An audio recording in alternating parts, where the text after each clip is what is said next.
¿Qué tal, amigos? Bienvenidos una vez más al Camino de Dios. Les habla el Morelloso, el director de Esjaim. Y para mí es un gusto estar nuevamente con ustedes el día de hoy, 31 de octubre del año 2021, que esto equivale al día 25 del mes de Hesban, de acuerdo al calendario de Gilel II.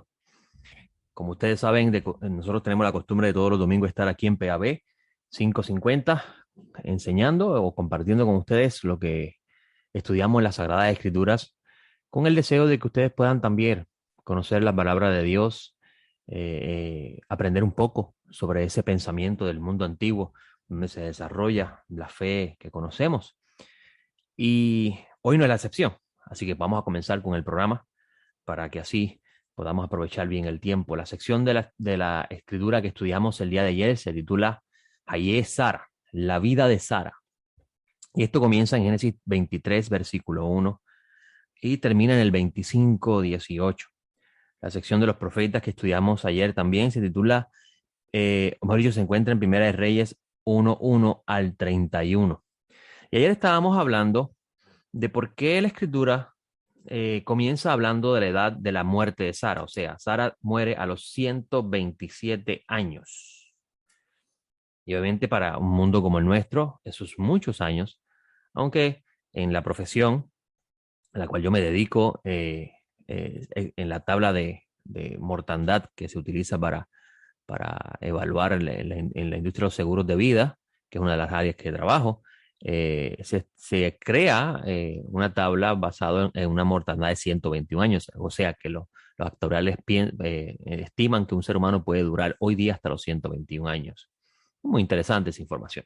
Ahora, la pregunta que debemos hacer es por qué la escritura eh, nos quiere decir que Sara vivió 127 años. ¿Qué hay en la mente del autor del documento cuando se habla de la edad de Sara en el momento de su fallecimiento? Y la palabra correcta no es secreto, ¿verdad? Porque pues, nosotros vivimos en un mundo donde lo misterioso es lo que nos llama la curiosidad. Pero vamos a usar esa palabra porque no tengo otra, ¿verdad? Para poder apuntar a la idea que quiero mostrar.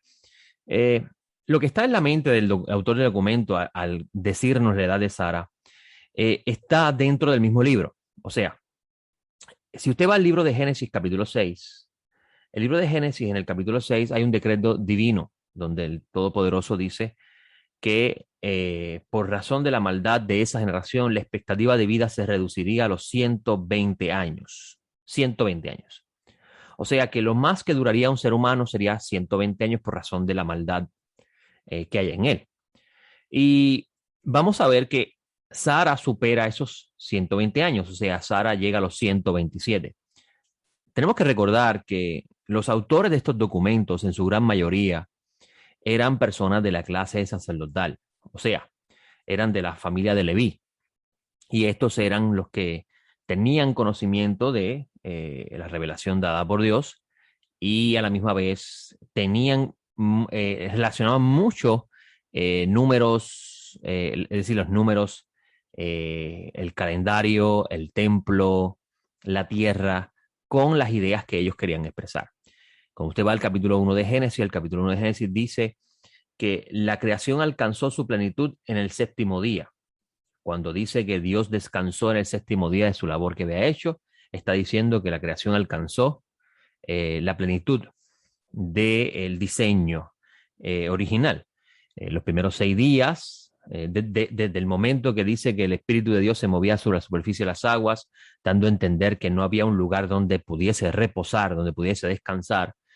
Y hablaba sobre eso el jueves cuando estudiamos la clase de Mateo capítulo 3, donde el Mesías desciende de las aguas y el Espíritu de Dios posa sobre él, en relación entre ambas cosas. Vemos al principio del libro que se nos habla de cómo Dios comienza a poner en orden esto que llamamos planeta Tierra para luego convertirlo en un lugar habitable. Y en el séptimo día él ve toda la obra que había hecho y la llama muy buena, o sea que alcanzó la creación su plenitud, el propósito de su diseño. O sea que si unimos la idea que está detrás del decreto divino, el capítulo 6, con la relación que tiene el número 7 dentro de los 7 días de la creación, podemos ver el mensaje detrás del autor del documento. Sara alcanzó superar el decreto divino y vivió la plenitud de sus días. ¿Por qué vivió la plenitud de sus días? Muy probablemente porque logró tener lo que más deseaba en la vida, un hijo, la bendición de tener un hijo.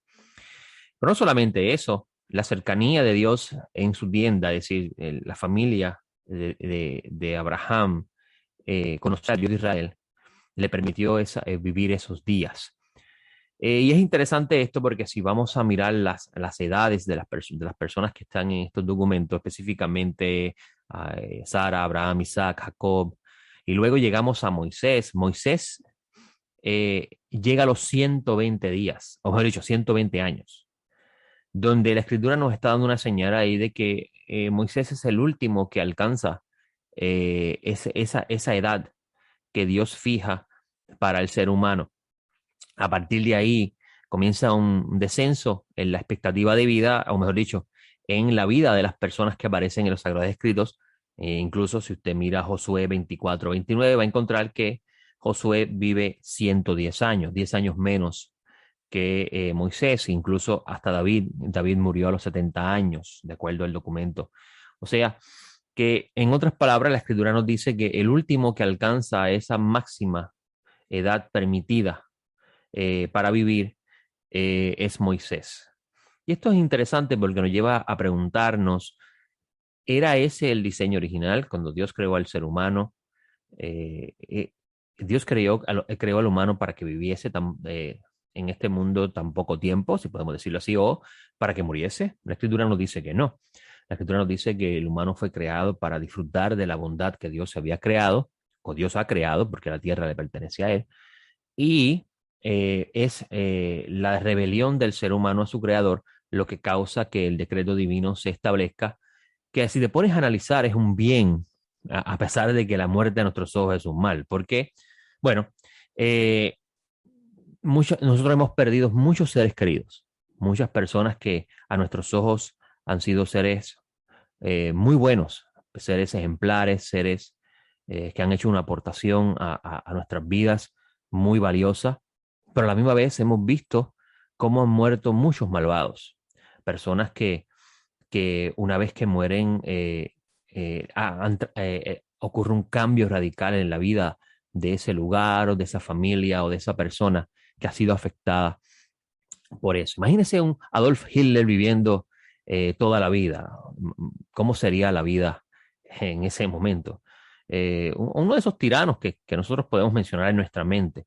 O imagínese usted tener que tener a su lado, dentro de su núcleo familiar o dentro de su círculo social, esas personas que han hecho unas aportaciones terribles hacia su vida o la sociedad que les rodea. Definitivamente, a fin de cuentas, la muerte ha sido un decreto muy bueno de parte del Eterno, aunque en nuestros ojos es malo, porque obviamente, ¿quién quiere morir? Nadie. Pero a la misma vez, analice también el vivir tantos años o vivir para siempre con una deficiencia física o una enfermedad. Sería muy triste o muy lamentable para la vida de esa persona. Y con las angustias y las preocupaciones que ocurren en la vida, definitivamente, a fin de cuentas, el decreto de la muerte, aunque a nuestros ojos no es bueno, Dios lo hizo por un bien. Y hablamos de esto porque en la sección de esta semana, Hayes Sara habla de la muerte de Sara. Sara muere de 127 años y su esposo Abraham va a buscar un lugar donde enterrarla. Y nosotros podemos coger este relato bíblico que habla de la historia y la vida de Abraham para enseñar grandemente, o mejor dicho, enseñar de forma ética y moral la importancia de nosotros darle una sepultura digna a nuestros seres queridos, a las personas que están a nuestro lado. Abraham amaba mucho a su esposa, la acompañó hasta los últimos días de su vida, y Abraham estuvo dispuesto a pagar el precio que fuese por enterrar a su esposa en un lugar digno, donde en ese lugar pudiese también estar toda su familia. Cuando la escritura habla de Abraham reunirse con los suyos en el día de su muerte, porque en esta misma porción dice que Abraham muere de 175 años, se refiere a ese lugar donde estaban todos sepultados o estarían sepultados en ese lugar. La cueva de Maspelas, que se encuentra en el lugar donde hoy conocemos como Hebrón, eh, era el lugar que Abraham quería comprar. Se lo ofrecieron gratuitamente, pero Abraham prefirió comprarlo porque así entonces es un pedazo de tierra que le pertenece y no se le puede quitar. Y nos lleva a nosotros a pensar en ese momento, en cómo nosotros debemos ser responsables de darle una sepultura digna a las personas que nosotros amamos y están a nuestro lado. Y, y entender de que aunque este cuerpo en el que vivimos está deteriorándose cada día y sufre enfermedades y está bien expuesto o bien está bien propenso a por un microorganismo ser destruido, como lo que estamos viendo hoy en lo que respecta al COVID.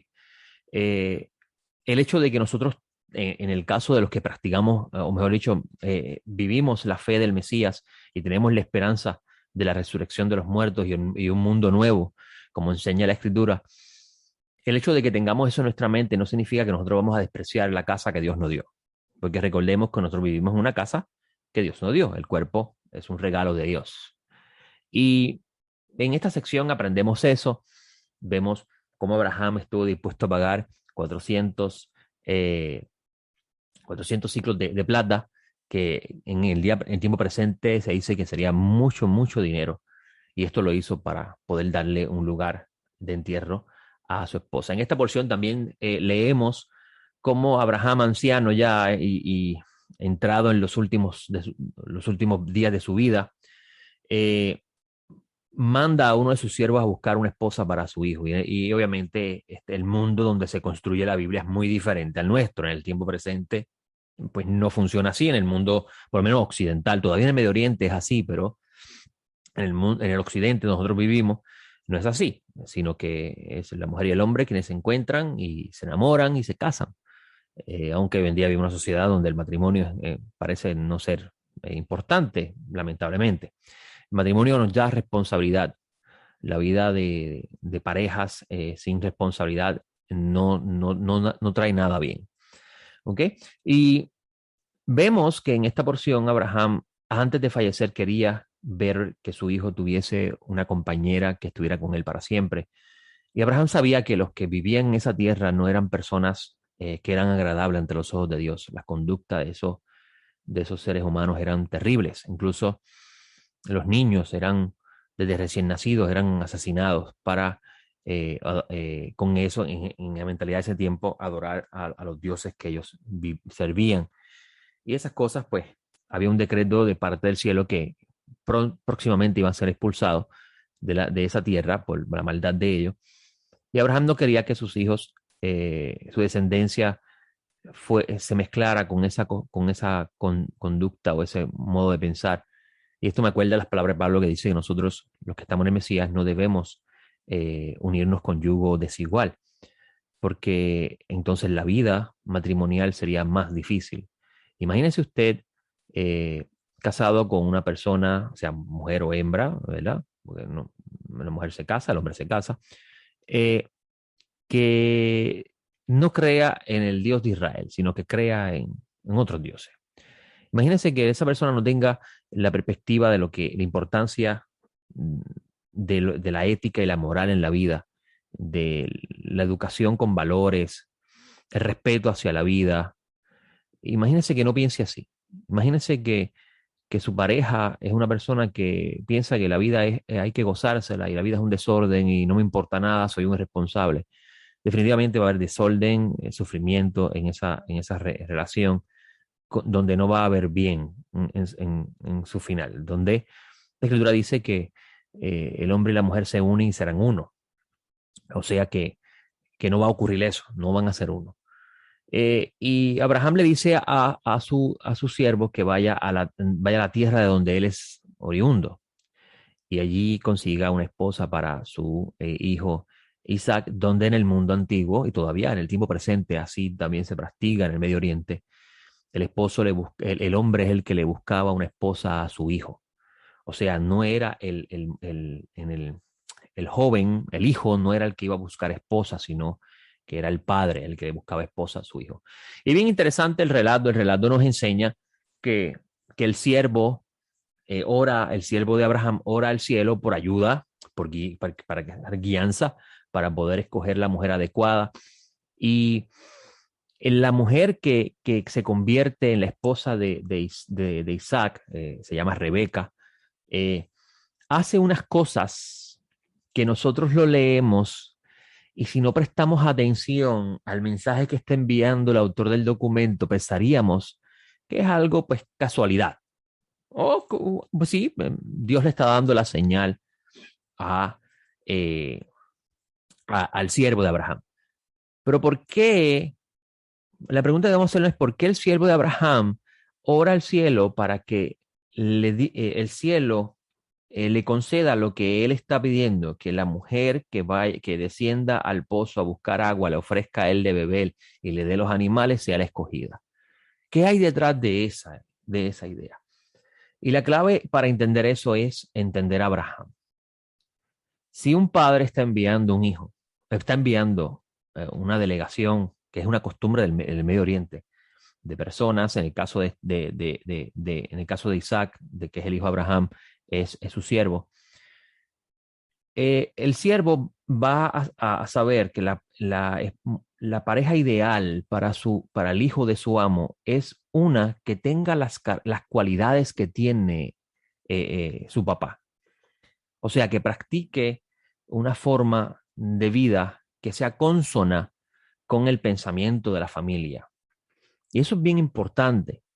Si tú miras en las porciones anteriores, por ejemplo, en la porción Valleira, que es la sección de la semana pasada, en Génesis 18:1, usted va a encontrar que hay tres personas, tres varones que están caminando y van a pasar cerca de la tienda de Abraham. Y Abraham se los detiene y les invita a su tienda. Abraham no sabía que eran mensajeros divinos. Abraham no sabía que entre ellos estaba la visita del Dios de Israel. O sea, Abraham lo que pensaba que eran seres humanos, incluso así lo dice el texto hebreo, tres varones. E incluso el autor de Hebreos capítulo 12, si no me falla la memoria, dice que algunos, que no olvidemos la hospitalidad, porque algunos sin saber lo hospedaron ángeles. Y obviamente eso lo está diciendo con respecto a Abraham. En el caso de Lot, Lot sabía que eran mensajeros divinos. ¿Ok? Ahora, es interesante ver que cómo Abraham reacciona en su hospitalidad, los invita a pasar su tienda, coge el mejor animal, lo manda a cocinar, le sirve un buen banquete, le pide que se laven los pies. Es decir, que Abraham era una persona bien hospitalaria. Y esto es bien importante entenderlo en la figura de Abraham, porque cuando el siervo va a buscar la esposa ideal para el hijo de su amo, él va a tener en cuenta cuáles son las cualidades de su amo para que ella pueda cualificar como la esposa ideal. Y hay una enseñanza, vuelvo y repito, en el mundo matrimonial, hay una enseñanza ética y moral bien importante aquí. Y es que cuando vamos a buscar pareja para rehacer nuestra vida, cumplir con ese precepto de dejar padre y madre, unirse y ser uno solo, lo ideal sería que nosotros busquemos parejas que sean personas que posean los mismos principios y valores que nosotros tenemos en nuestro núcleo familiar, para que así la armonía y la convivencia sea consona con nuestros ideales. Eso no significa que no vayan a haber diferencias de pareja. Siempre van a haber diferencias de pareja porque hay dos seres humanos pensando, hay experiencias personales de cada uno que están envueltos en la relación que obviamente van a afectar positiva o negativamente la relación. ¿Ok? Eso no significa, por ejemplo, en la porción de la semana próxima, donde se habla del nacimiento de Esaú y de Jacob, usted va a ver que Rebeca hace algo que parece muy bien demostrar que en el núcleo de su familia esa práctica existía. Y bien mismito lo vamos a mencionar en el minuto que nos queda. Pero porque estábamos hablando primero en la práctica, lo que ella hace cuando ve a este siervo de Abraham en el lugar donde él llega. Dice que ella ve al hombre y le dice a ella, ¿quieres tomar agua? Él va a buscar agua, ella va a buscar agua para él, le ofrece agua a los animales de él sin él decirle nada. Él ve su hospitalidad a una persona que no es de la región. Y eso le llamó mucho la atención, vio que esta era la ideal, esa era la señal divina, que esa era la ideal, porque si su amo es así, entonces, si ella es como su amo, como el amo del siervo, que es Abraham, entonces ella sería la mujer ideal para su hijo. Ahora, eso no significa que Rebeca era del todo perfecta. Los seres humanos, ninguno de nosotros somos realmente perfectos. No vamos a encontrar un ser humano que sea perfecto en todos los aspectos de la vida. Incluso tenemos que definir qué es para ti perfección, porque claramente la escritura nos dice qué es la perfección, pero nosotros tenemos una percepción de la perfección que en ocasiones choca con la escritura. Y para nosotros la perfección es cuando las cosas son como queremos, en el tiempo que queremos y como queremos, ¿verdad? Sin embargo, la escritura nos enseña que no es así. La perfección no es eso. La perfección es cuando la persona camina dentro de los estándares establecidos por el Creador para que su vida sea una vida íntegra y adecuada. Y vamos a ver que en esta porción, Rebeca es una persona muy dada a la hospitalidad, pero en la porción de la semana próxima vamos a ver que Rebeca, aún así, trae costumbres que es muy negativo de su familia. Y lo vamos a ver luego en el suegro de Jacob, que es el hermano de Rebeca, Labán, donde también le hizo muchas trampas a Jacob. Y Rebeca hizo ciertas cosas que a los ojos de la escritura, de acuerdo obviamente más adelante, de acuerdo a lo que nos enseña la escritura, pues no debe ser, no debe ser. Y en esta porción, pues leímos también esa lectura. Y ayer en mi comentario en la tarde, en Midrash en Shabbat, una enseñanza en Shabbat que transmito a través de YouTube en vivo, estaba hablando de la relación o mejor dicho, le llamé el sepulcro del Mesías el título porque estábamos hablando del entierro del Mesías, el lugar donde fue enterrado, de acuerdo a la narración de Juan capítulo 19. Y esto aprovecha el tema porque eh, Abraham compra una cueva para enterrar a su esposa y el sepulcro donde Yeshua es enterrado es típico de una cueva. Hay una roca que tapa el sepulcro. Y es interesante notar que Yeshua fue muerto en un lugar llamado Gólgota, que en arameo es Gúlgota, que significa calavera. Nosotros debemos preguntarnos por qué se llama ese lugar así. En un libro que poseo, escrito por el profesor Oscar Scarsuni, él menciona que Origen, que es conocido como uno de los primeros padres de la iglesia, si podemos llamarlo así, comenta que un grupo de judíos cristianos o judíos mesiánicos le dicen a él que Yeshua fue crucificado en ese lugar porque debajo de ese lugar yacen los huesos, los restos de Adán, del primer ser humano. Y por eso es que el lugar se llamaba así, Gólgota. Y ellos le dicen a Origen que con eso se cumple lo que Pablo de Tarso enseñaba: en el primer Adán todos mueren y en el segundo Adán todos serán vivificados. Y bien interesante esa idea porque nos debe llamar la atención por qué enterrarlo en ese lugar, por qué para efecto del tiempo el segundo templo ese lugar se llamaba así. Si usted lee esta porción de donde se habla de la cueva Maspela y lee la tradición judía, específicamente la de los rabinos, usted va a encontrar una tradición muy interesante donde se enseña que en la cueva de Maspela estaba enterrado Adán. Adán fue enterrado en ese lugar y que Abraham había escuchado que el primer ser humano fue enterrado allí. Obviamente son leyendas, no son cosas que podemos verificar, pero es bien interesante la idea que presenta. Y que esa cueva en un tiempo estaba donde estaba el huerto del Edén, quiere decir que ese lugar era el jardín del Edén. Y Abraham quería ese lugar porque cuando entró a esa cueva tenía un olor a flores. Y bien interesante esa idea porque si lee Juan capítulo 19, usted va a encontrar que Yeshua es enterrado en ese mismo lugar, mejor dicho, en el lugar donde está Gólgota, y ahí había un huerto, estaba el sepulcro. Cuando los discípulos van allí, Pedro y el discípulo amado, ven que el maestro no está, ven a dos ángeles. Recordemos que en el huerto del Edén se colocaron dos querubines a proteger el acceso al árbol de la vida.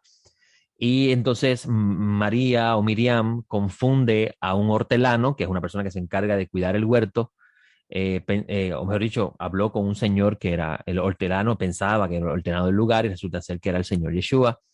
Y parece que Juan está relacionando todo lo que está diciendo en ese capítulo con la experiencia del primer ser humano en el huerto del Edén, que tiene la responsabilidad de cuidar el huerto, pero a la misma vez están los dos ángeles que estaban a la cabeza y a los pies del Mesías, relacionando el lugar donde estaba yacía el cuerpo con el arca de la alianza, donde en el medio se aparecía la gloria del Eterno y hablaba. Y es bien interesante todo lo que presenta Juan, porque cuando vamos al libro de Hebreos, por ejemplo, el autor de Hebreos dice que Dios habla a partir de la aparición del Mesías a través de él. Y si usted va a la escritura, usted va a encontrar que Moisés hablaba con Dios a través de la comunicación divina que venía entre medio de los querubines en el arca de la alianza. La gloria de Dios se manifestaba allí y le hablaba a Moisés. Así que ayer aproveché y traté ese tema. Obviamente hay muchas cosas más dentro del tema, pero por razón del tiempo que tenía ya, pues no podía abundarlo. Y lo comparto con ustedes para que ustedes puedan ver, y mejor dicho, escuchar cuánta riqueza hay en los textos que obviamente nosotros por el distanciamiento cultural del documento y el distanciamiento del tiempo y la visión de la vida que tenemos hoy, pues pasamos por alto y no conocemos. Pero gracias le damos al Todopoderoso porque la fuente, como dice una persona que escucho de vez en cuando, la fuente del conocimiento se ha abierto y está disponible ante nosotros el poder nosotros estudiar la escritura dentro de ese mundo que les rodeaba y se ha encontrado que muchas de las cosas que pensábamos no era tal como lo pensaban los antiguos. Y bendito sea el Eterno por eso, porque verdaderamente estamos viviendo unos tiempos que necesitamos urgentemente regresar al Creador de una forma correcta, dejando a un lado todos esos dogmas que nos han distanciado de la verdad de la palabra de Dios, y porque los días son difíciles y necesitamos con urgencia la redención. Bueno, hasta aquí mi participación de hoy. Le doy gracias al Todopoderoso por esa oportunidad que me da de estar con ustedes. Con el favor del cielo estaré la semana próxima, como de costumbre, en nuestro horario de las 7:30. Gracias a la familia de PAB por este espacio que me concede y a todos ustedes, que el soberano Rey de Reyes, el Santo, bendito sea, le conceda una hermosa bendición esta semana de poder ver la vida y verla con bien. Le hablo Joseph. Hasta la próxima. Shalom.